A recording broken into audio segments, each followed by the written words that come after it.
नमस्कार, स्वागत है हमारे YouTube चैनल रीड संस्कृत सर्वे पठन्तु संस्कृतम में। आज हम कक्षा षष्ठी का षष्ठः पाठः समुद्र तटः को लेकर प्रस्तुत हैं। आज इस पाठ में भारत के विभिन्न समुद्र तटों के बारे में पढ़ेंगे तथा तृतीया विभक्ति का प्रयोग ज्ञान भी हासिल करेंगे। विश्व मानचित्र में भारत देश का स्थान महत्वपूर्ण है।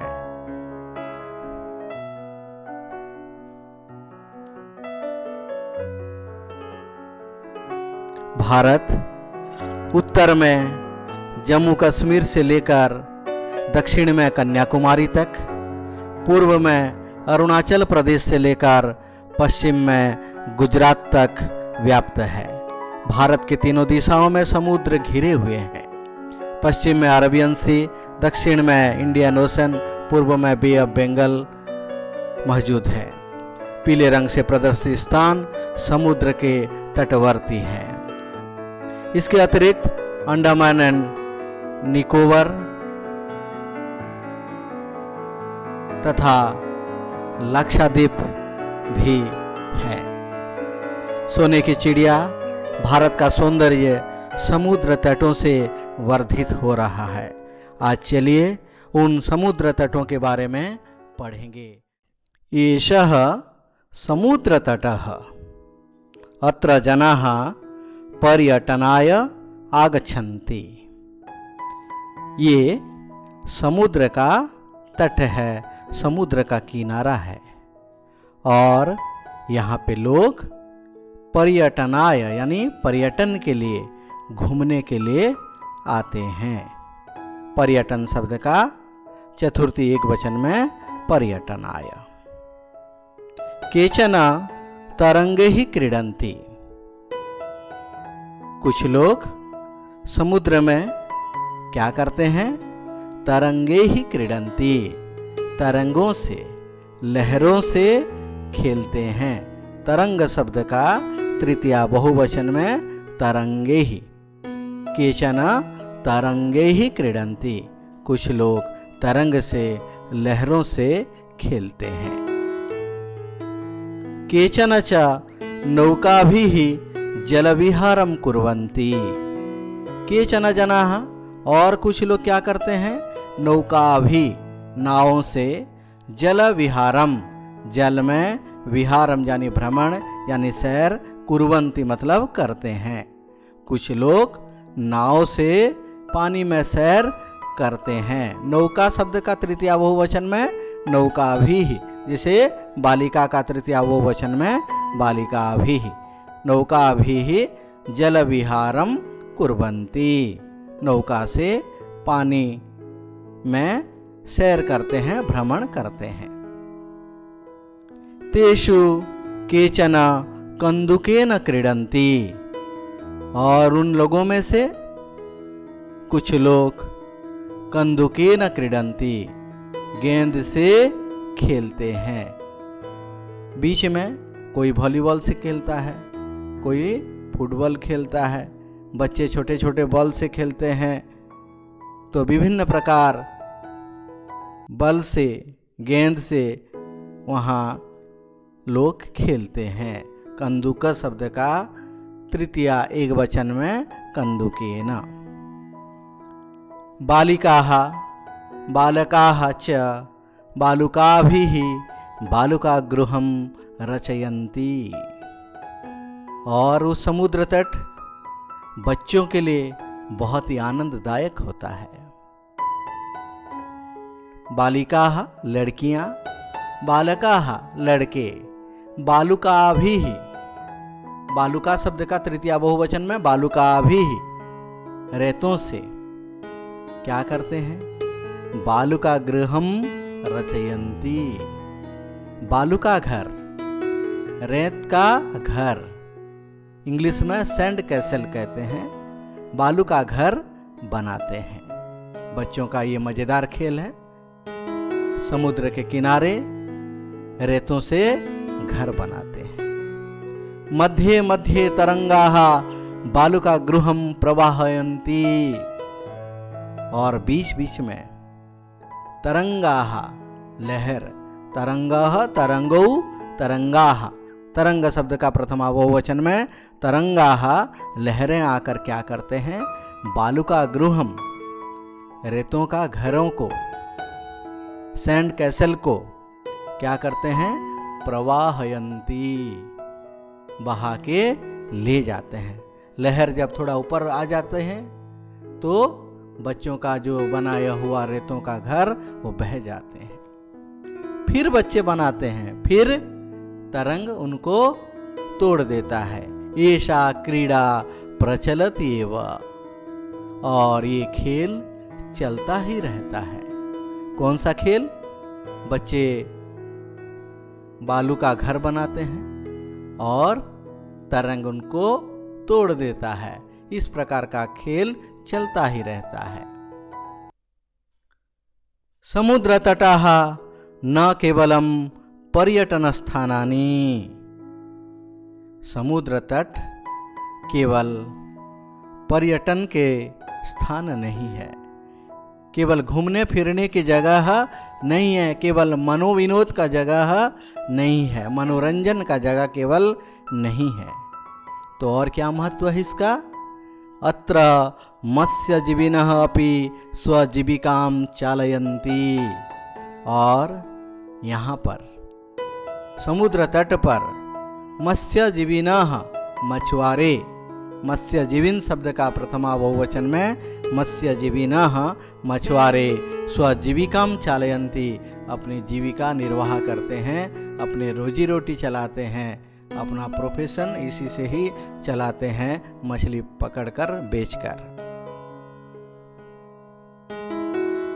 अस्माकं देशे बहवः समुद्र तटाः सन्ति, हमारा देश भारत वर्ष तीनों दिशाओं में समंदर है, और हमारा देश में बहुत सारे समुद्र तट हैं। एतेषु मुंबई, गोवा, कोची, कन्याकुमारी, विशाखापत्तनम, पुरी तटाः अतीव प्रसिद्धाः सन्ति। भारत में तो बहुत सारे अनगिनत समुद्र तट हैं, लेकिन उन समुद्र तटों में से मुंबई, गोवा, कोची, कन्याकुमारी, विशाखापट्टनम एंड पुरी के समुद्र तट बहुत प्रसिद्ध हैं।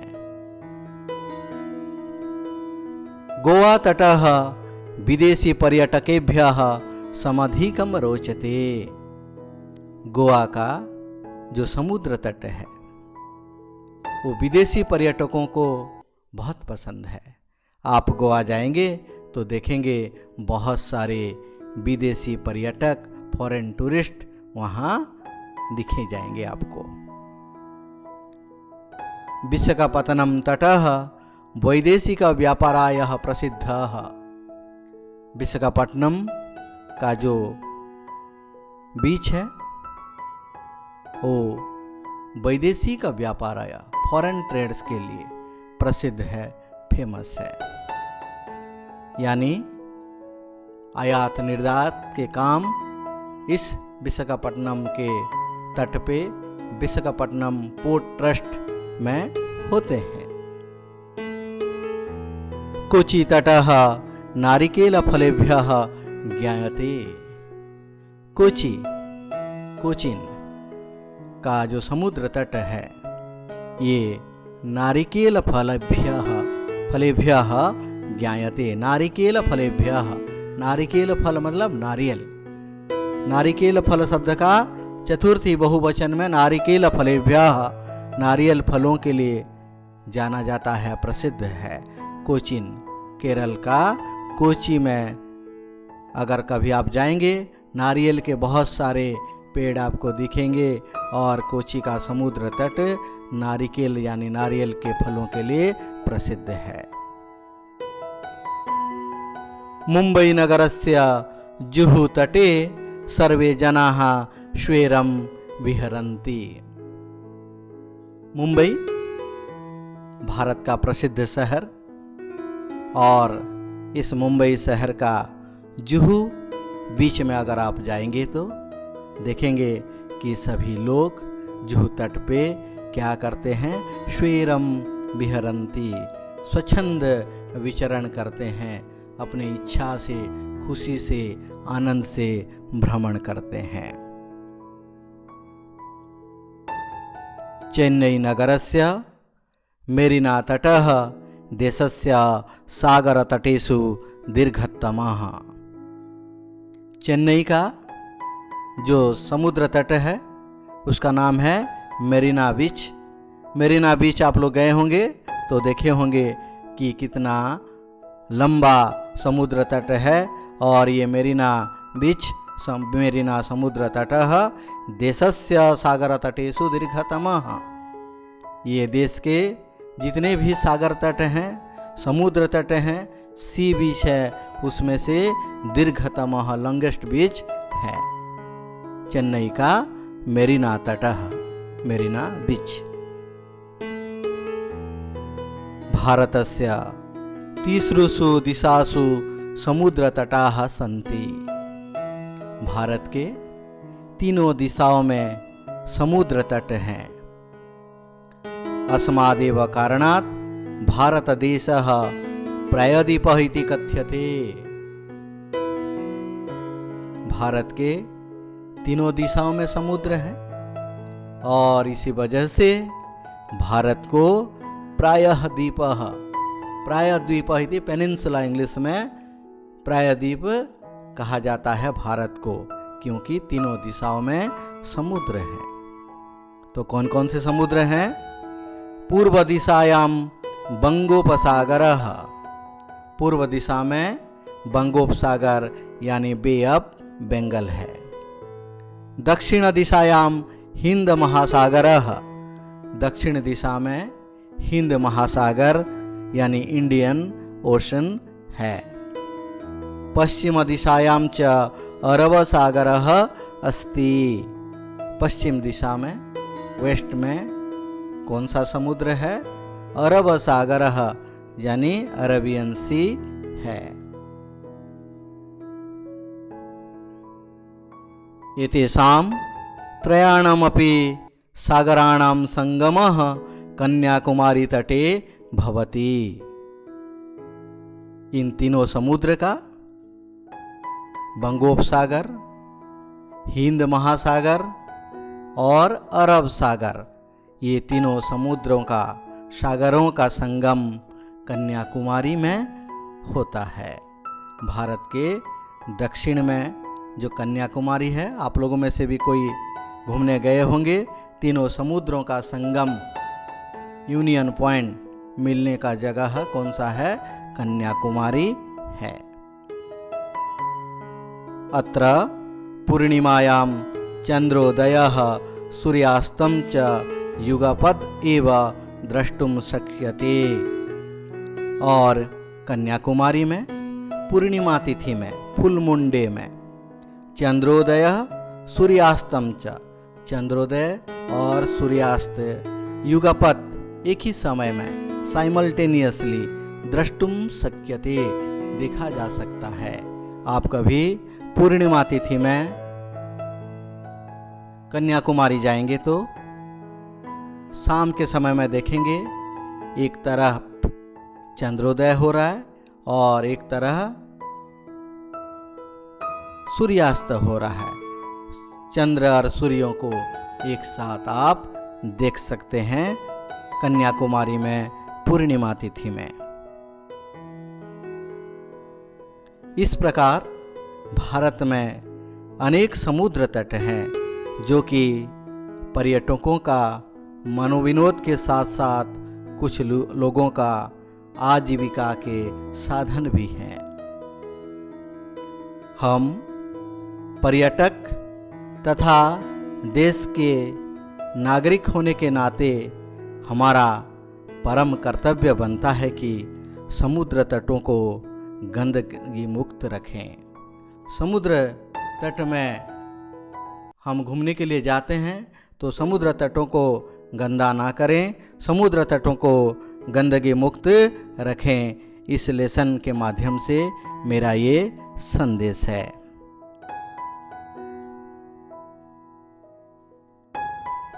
तो बच्चों, हम लोग ने समुद्र तट पाठ पढ़ लिए।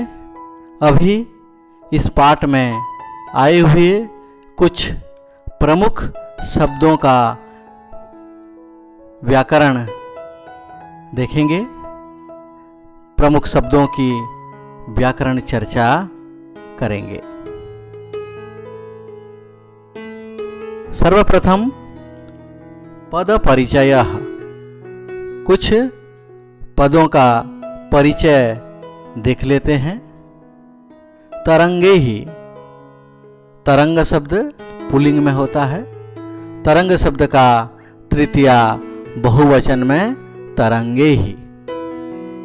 नौका भी ही, नौका शब्द स्त्रीलिंग में होता है, बालिका शब्द जैसे। नौका शब्द का तृतीया बहुवचन में नौका भी ही। कंदुकेना, कंदुक शब्द का नपुंसकलिंग रूप होता है और कंदुक शब्द का तृतीया एक वचन में कंदुकेना। जिसे फल का फलेना, कंदुक का कंदुकेना। बालुका भी ही, बालुका शब्द स्त्रीलिंग में होता है और बालुका शब्दस्य तृतीया बहुवचने बालुका भी ही। पर्यटनाय, पर्यटन शब्द नपुंसकलिंगे भवति। पर्यटन शब्दस्य चतुर्थी एकवचने पर्यटनाय। पर्यटन शब्द का चतुर्थी एक वचन में पर्यटनाय रूप होता है। तरंगाः, तरंग शब्द का प्रथमा बहुवचने तरंगाः। समुद्र तटाः, समुद्र तट शब्द का प्रथमा बहुवचने समुद्र तटाः। स्वजीविकाम, स्वजीविका शब्द का स्त्रीलिंग में रूप होता है, द्वितीया एक वचन में स्वजीविकाम। अस्माकम, अस्मत् शब्द का, अस्मत् शब्द सर्वनाम होता है। अस्मत् शब्द का षष्ठी बहुवचने अस्माकम। बहवः, बहु शब्द पुल्लिंग में होता है। बहु शब्द का प्रथमा बहुवचने बहवः। विदेशी पर्यटकेभ्यः, विदेशी पर्यटक शब्द पुल्लिंग में होता है। विदेशी पर्यटक शब्द का चतुर्थी बहुवचन में विदेशी पर्यटकेभ्यः, जिसे बालक का बालकेभ्यः। पूर्णिमायाम, पूर्णिमा शब्द स्त्रीलिंग में बालिका शब्द जैसे। पूर्णिमा शब्द का सप्तमी एक वचन में पूर्णिमायाम। सागर तटेषु, सागर तट शब्द पुल्लिंग में होता है। सागर तट शब्द का सप्तमी बहुवचन में सागर तटेषु। दिशाशु, दिशा शब्द स्त्रीलिंग में। दिशा शब्द का सप्तमी बहुवचन में दिशासु। पूर्व दिशायाम, पूर्व दिशा शब्द स्त्रीलिंग में रूप सप्तमी एक वचने पूर्व दिशायाम। सागराणाम, सागर शब्द पुल्लिंग में रूप होता है। सागर मतलब समुद्र। सागर शब्द का षष्ठी बहुवचने सागराणाम। नारिकेल फलेभ्यः, नारिकेल फल नपुंसकलिंग, फल शब्द नपुंसकलिंग में होता है, आप लोग पढ़े हो। नारिकेल फल शब्द का चतुर्थी बहुवचने नारिकेल फलेभ्यः। अभी कुछ शब्दों का तृतीया विभक्ति में प्रयोग देखेंगे। इस पाठ का व्याकरणगत उद्देश्य है तृतीया विभक्ति का प्रयोग ज्ञान। तो कोष्ठक में जो शब्द दिए गए हैं उसमें तृतीया विभक्ति का प्रयोग देखेंगे। छात्रः डैश लिखति, कलम शब्द दिया गया है, क्या होगा? कलम शब्द में तृतीया विभक्ति का प्रयोग करना है। छात्रः कलमेन लिखति, कलम शब्द का तृतीया एकवचन में कलमेन। रथः डैश चलति, चक्र पहिया, रथ कहाँ किससे चलता है? पहियों से चलता है। से अथवा द्वारा अर्थ में तृतीया विभक्ति होती है, आप लोग पहले से पढ़े हो। तृतीया विभक्ति का अर्थ क्या है? द्वारा अथवा से। तो पहियों से चलता है, इसलिए तृतीया विभक्ति से द्वारा अर्थ में तृतीया विभक्ति। तो चक्र शब्द में तृतीया लगाएंगे तो रथः चक्रैहि चलति। बस यानम डैश चालितम, चालिका लेडी ड्राइवर। चालिका शब्द का तृतीया प्रयोग करेंगे किसके द्वारा? चालिका के द्वारा, इसलिए तृतीया के द्वारा अर्थ में तृतीया। बस जानम चालिकया चालितम।